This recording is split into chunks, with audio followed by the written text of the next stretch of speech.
বন্যার পানিতে লাখ লাখ মানুষের বাড়িঘর, ফসলি জমি তলিয়ে গেছে। এসব এলাকায় তৈরি হয়েছে চরম মানবিক বিপর্যয়।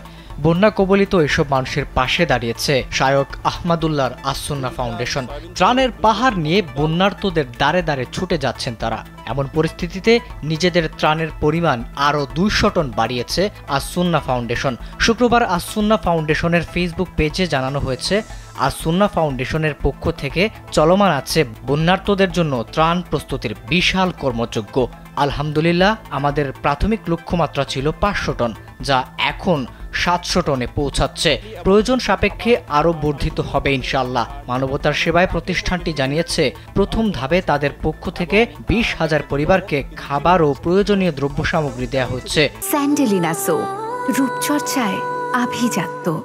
ইতিমধ্যে তাদের 5টি গাড়ি স্পটে পৌঁছেও গিয়েছে। পোস্টে আরও বলা হয়েছে, আদ-দ্বীন হাসপাতালের পক্ষ থেকে ফাউন্ডেশনের ত্রাণ তহবিলে 16,000 বনরুটি দেওয়া হয়েছে। এছাড়া ত্রাণ তহবিলে 7,200 বোতল পানি, 7,200 প্যাকেট গুঁড়া দুধ, 5,560 প্যাকেট মুড়ি প্রদান করা হয়েছে, যেগুলো বাংলাদেশ সেনাবাহিনীর মাধ্যমে বিতরণ করা হচ্ছে।